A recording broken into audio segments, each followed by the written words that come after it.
The gunshot echoed through the dusty streets of Promise Creek, Montana Territory, as Colton Farley raced toward the sound, his spurs jingling with each determined stride.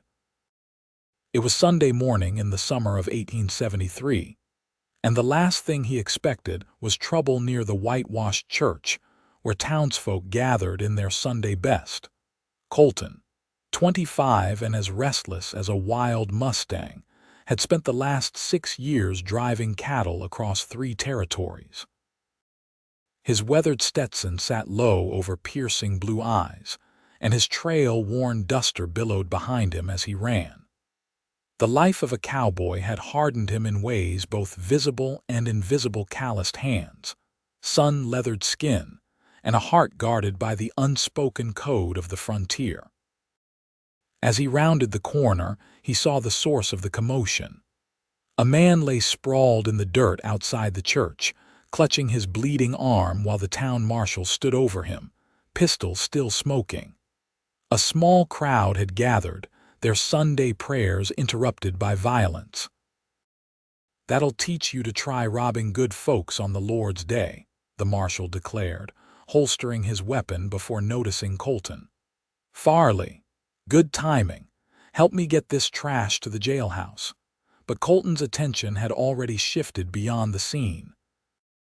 At the top of the church steps stood a young woman he'd never seen before, her face pale with shock. She wore a simple blue dress, her honey-brown hair pinned beneath a modest bonnet, and she clutched a small Bible with trembling hands. Their eyes met across the chaos, hers wide with fear, his steady with a reassurance he couldn't explain. Without thinking, Colton tipped his hat to the marshal. "Give me a minute," he said, climbing the church steps. "Miss, are you all right?" he asked, his normally gruff voice softening. She looked up, her hazel eyes finally focusing on him. Yes, thank you. That man tried to grab my reticule as I was arriving." Her voice trembled slightly, but there was a strength beneath it that caught his attention. "I'm Colton Farley," he said, removing his hat. "New in town." "Sophia Hayes," she replied. "My father and I arrived last week. He's the new schoolmaster." The church bell tolled, signaling the start of service, and Sophia glanced anxiously toward the door. "Would you allow me to escort you inside, Miss Hayes?" Colton offered his arm, surprising himself with the gentlemanly gesture. It had been years since he'd set foot in a church, and longer still since he'd offered his arm to a lady. Sophia hesitated only briefly before placing her gloved hand on his forearm. "Thank you, Mr. Farley." "That would be most kind." As they walked into the church together, Colton felt something stir inside him, something he'd thought long buried beneath miles of trail dust and lonely campfires. For the first time in years, he wasn't just passing through. The service passed in a blur for Colton. He sat beside Sophia, acutely aware of her presence, the faint lavender scent of her, the way she sang the hymns with quiet confidence. When Reverend Atkins spoke of divine providence, Colton found himself wondering if there wasn't something to it after all. After the service, they emerged into the bright Montana sunshine. An older gentleman with silver-streaked hair and wire-rimmed spectacles approached them. "Sophia, there you are. I was delayed at home with those school records." He looked questioningly at Colton. "Father, this is Mr. Colton Farley. He was kind enough to escort me into church after that dreadful incident with the thief." Thomas Hayes extended his hand. "A pleasure, Mr. Farley. I understand from your foreman, Mr. Jenkins, that you work at the Circle B Ranch." Colton nodded, shaking the man's hand. "Yes, sir. Just signed on for the season after trailing a herd up from Texas." "Perhaps you join us for Sunday dinner," Mr. Hayes offered, surprising both Colton and Sophia. "It seems I owe you a debt of gratitude for looking after my daughter." Before Colton could invent an excuse for surely a schoolmaster, and his daughter wouldn't want a dusty cowhand at their table, Sophia smiled at him, and the words died in his throat. I'd be honored, sir. The Hayes home was modest but welcoming, a small house near the schoolhouse at the edge of town. Inside, books lined nearly every wall, and the furnishings, while simple, spoke of refinement. Colton felt out of place in his Sunday best, which was still far rougher than the Hayes attire. "Please sit down," Sophia said, gesturing to the table while she bustled about the kitchen. "Father insisted we bring some comforts from Boston, including our books and Mother's china." "You're from Boston?" Colton asked, surprised. "That's quite a journey." Thomas Hayes settled into his chair. "After my wife passed last year, the memories in our Boston home became too much to bear. When I saw the advertisement for a schoolmaster in Promise Creek, it seemed like Providence." "I'm sorry for your loss, sir," Colton said quietly. "Thank you, Mr. Farley, but enough melancholy talk. Tell us about yourself." As they enjoyed a simple but delicious meal of roast chicken, potatoes, and fresh bread, Colton found himself speaking more than he had in months. He told them about growing up on a small farm in Missouri, losing his parents to fever when he was 17, and finding work with cattle drives heading west. "And what of your future plans?" Thomas asked, as Sophia served apple pie. Colton hesitated. "Never thought much beyond the next drive or the next season. The Circle B is good work for now." "A man should have ambitions," Thomas remarked, not unkindly. "Father," Sophia chided gently, "not everyone's path is as clear as yours was." Their eyes met across the table, and Colton felt a rush of gratitude for her understanding. For the first time in years, he felt a twinge of longing for something more permanent than a bedroll under the stars. After dinner, Thomas excused himself to prepare lessons, leaving Colton and Sophia alone on the small front porch. The afternoon sun cast long shadows across the yard, and somewhere in the distance, a meadowlark sang. "Thank you for joining us," Sophia said, sitting beside him on the porch swing. "Father doesn't often invite guests. I'm grateful for the invitation. It's been a long while since I had a home-cooked meal. Do you miss it? Having a home, I mean." Colton considered the question. "Can't miss what you don't remember much of, but today I think I might." She smiled, her eyes reflecting the golden sunlight. "Promise Creek is growing. Perhaps you'll find a reason to put down roots." As Colton rode back to the Circle B that evening, the ranch hands ribbed him about going to meeting and courting the schoolmaster's daughter. But their teasing rolled off him like water off a duck's back. His thoughts remained with Sophia, her smile, her quiet strength, the way she'd made him feel welcome. Over the next few weeks, Colton found reasons to ride into town whenever he could. Sometimes he'd stop by the schoolhouse as lessons ended, tipping his hat to Sophia as she dismissed her students. Other times, he'd happen to be at the general store when she was shopping for supplies. One warm Tuesday afternoon, he waited outside the schoolhouse, hat in hand, as the children streamed out. "Mr. Farley," Sophia said, her face lighting up when she saw him. "What brings you to town today?" "Was hoping I might walk you home, Miss Hayes," he replied, suddenly feeling like a schoolboy himself. She tucked a stray lock of hair behind her ear. "I'd like that very much." As they walked along the main street, several townspeople nodded in greeting, a few smiling knowingly at the pair. Promise Creek was small enough that their budding friendship hadn't gone unnoticed. "I've been meaning to thank you," Sophia said as they turned onto the quieter side street toward her home. "For what?" "For making us feel welcome here. Father worries about fitting in, though he'd never admit it." "I reckon Promise Creek is lucky to have you both," Colton said honestly. "The children seem to be taking to their lessons." Sophia laughed, the sound warming him more than the afternoon sun. "Even young Billy Peterson. He reminds me of a wild Mustang, all energy and no direction." "Especially Billy. He needs someone who sees the good in him. They paused at her gate, neither eager to end their conversation. "There's a social at the church this Saturday," Sophia said, her eyes meeting his briefly before looking down. "Father's been asked to read poetry." "Would you mind I escort you?" Colton asked, his heart hammering against his ribs. Her smile was answer enough. "I'd be delighted, Mr. Farley." "Colton," he said. "Please call me Colton." "Colton," she repeated, his name sounding different better in her gentle voice. "Then you must call me Sophia." He tipped his hat, unable to stop the grin spreading across his face. "Until Saturday, Sophia." As promised, Colton arrived at the Hayes home promptly at 6 on Saturday evening, wearing his best shirt and a new bandana purchased specifically for the occasion. His boots were polished, his face freshly shaved, and his usually unruly hair tamed with pomade borrowed from Jenkins.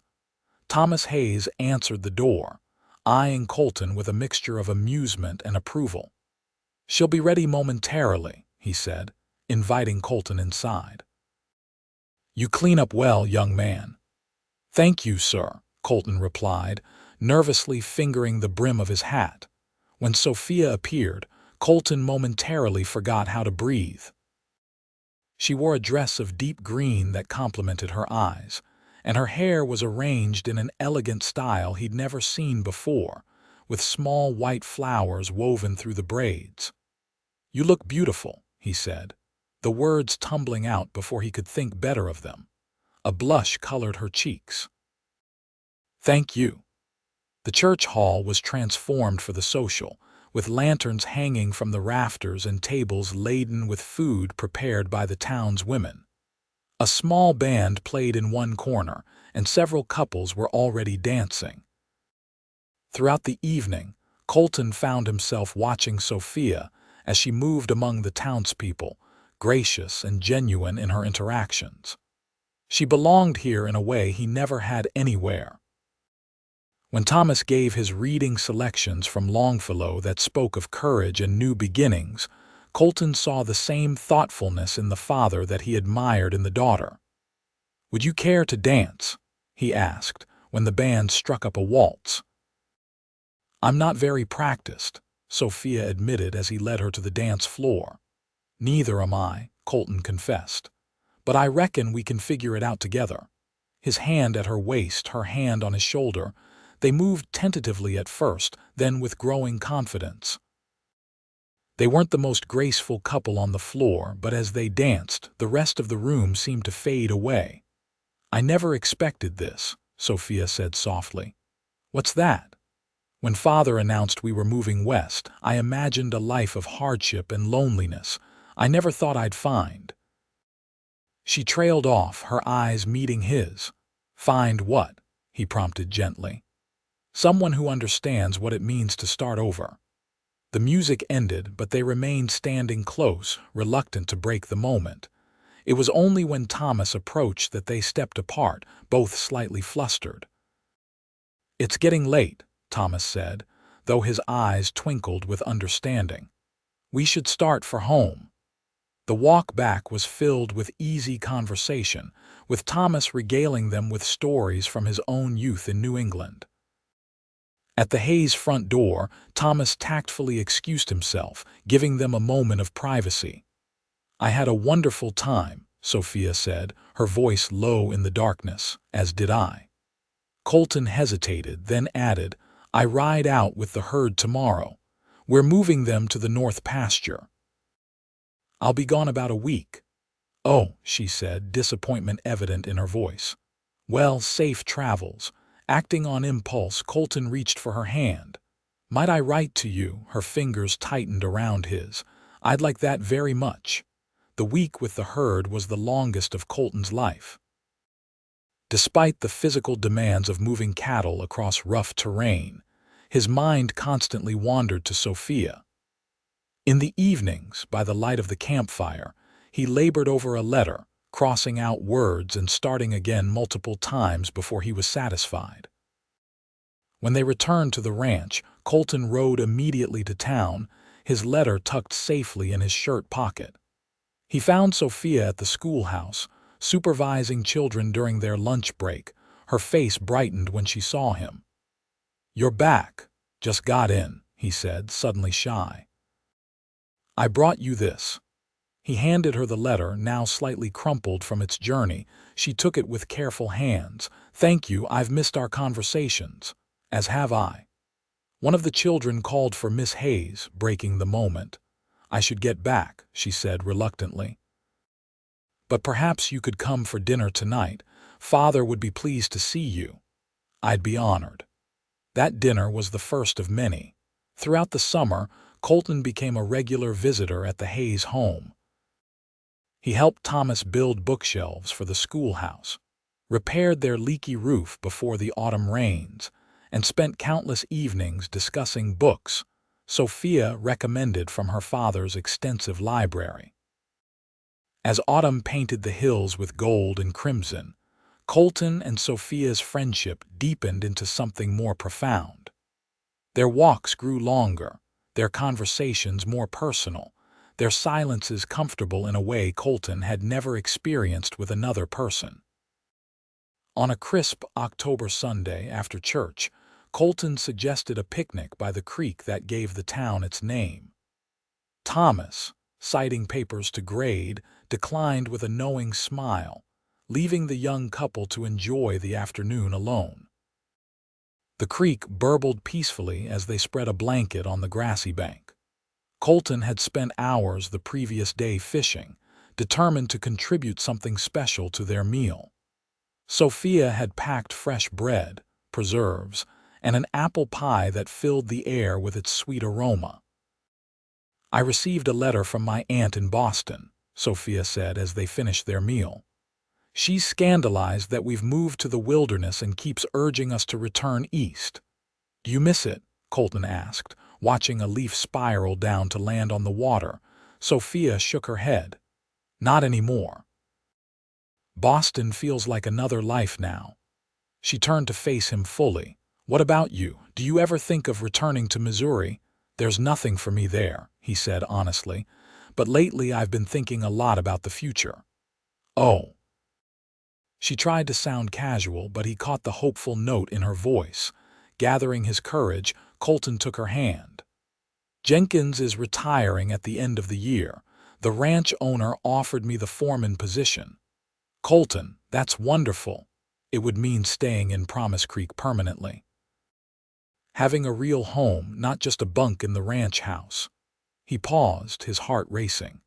"The thing is, I can't imagine that home without you in it." Sophia's eyes widened as she realized what he was saying. "I know I don't have much to offer," he continued quickly.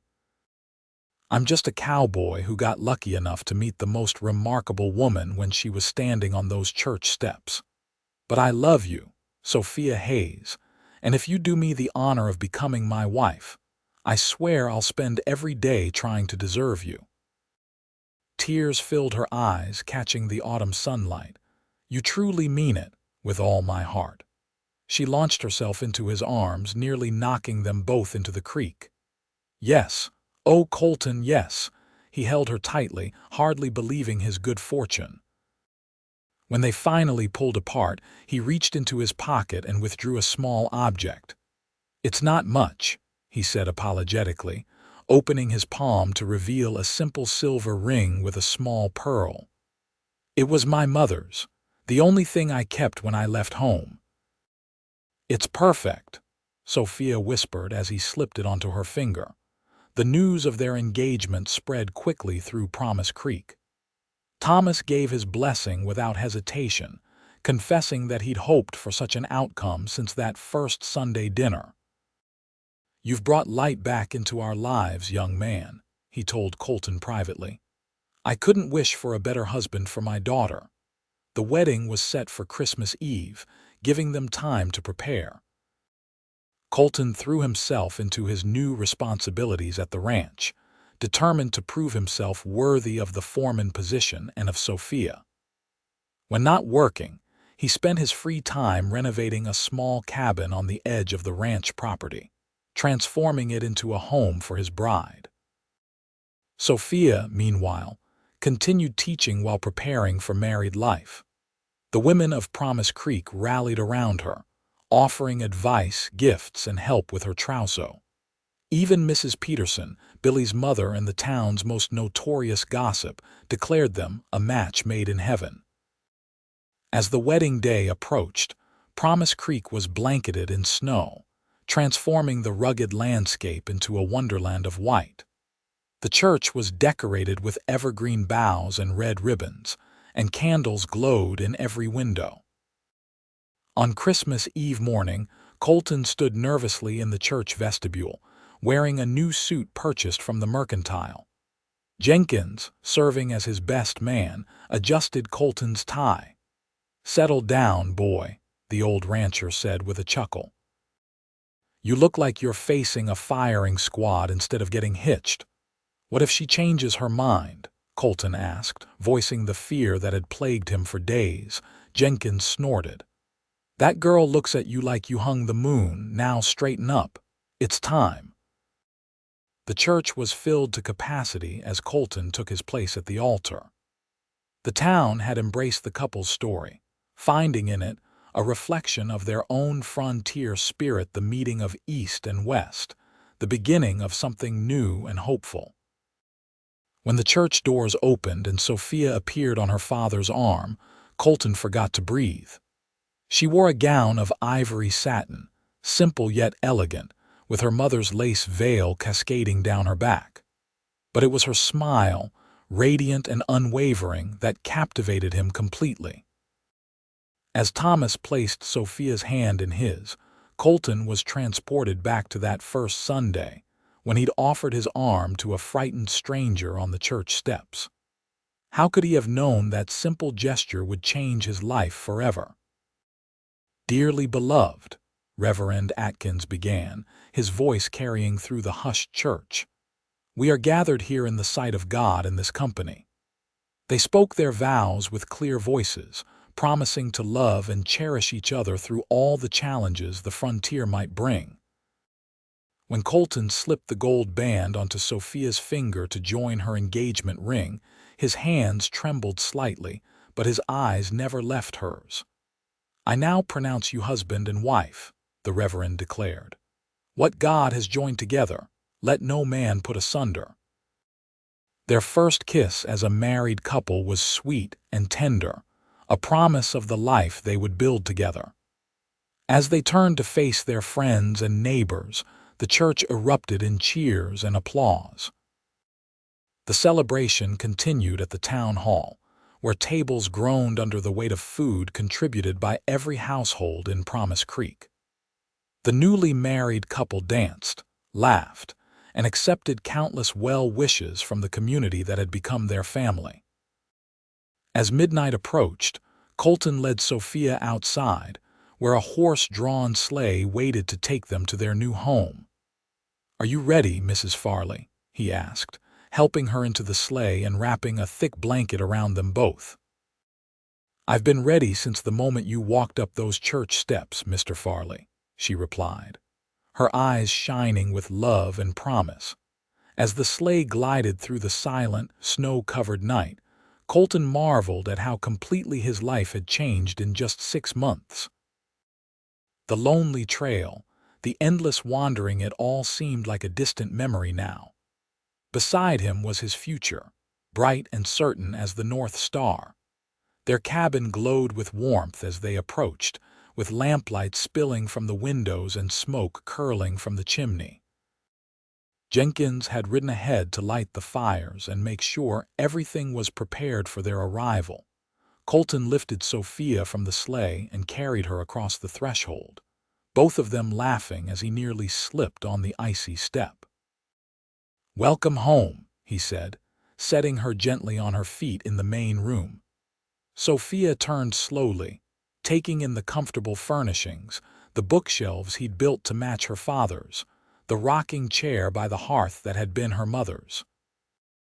"It's perfect," she whispered, tears glistening in her eyes. "Absolutely perfect." Later, as they lay together in the quiet darkness of their bedroom, Sophia's head resting on his chest, Colton reflected on the journey that had brought him to this moment. "I never believed in fate," he said softly, stroking her hair. "Always figured a man made his own way in the world. And now," she asked, lifting her head to look at him, "now I think sometimes God puts us exactly where we need to be, even when we don't know we need to be there." He kissed her forehead.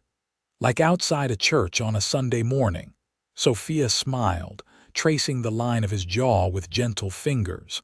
"Then I'm grateful for divine providence, and for cowboys who offer their arms to ladies in distress."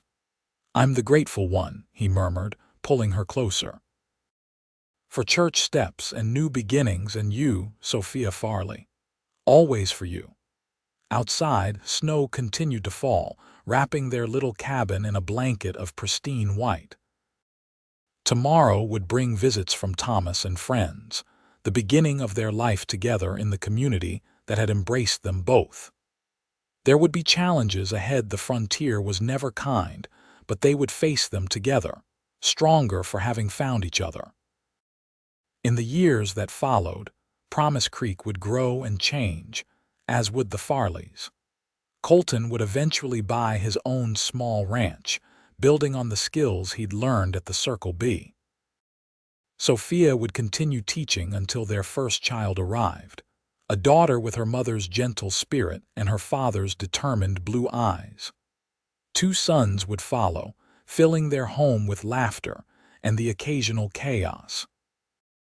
Thomas Hayes would remain a beloved figure in their lives, doting on his grandchildren and continuing to shape the minds of Promise Creek's youth, until age finally forced him to retire. He would often remark that moving west had been the best decision he'd ever made, not just for himself, but for his daughter who had found her true home and her true love on the frontier. And sometimes, on quiet Sunday mornings when they walked to church as a family, Colton and Sophia would pause at those same church steps where they'd first met. Their hands would find each other, fingers intertwining in the familiar gesture that had begun their journey together, silently acknowledging the moment that had changed everything when a cowboy met his first and only love at the church steps, offered his arm, and walked beside her into a future brighter than either could have imagined.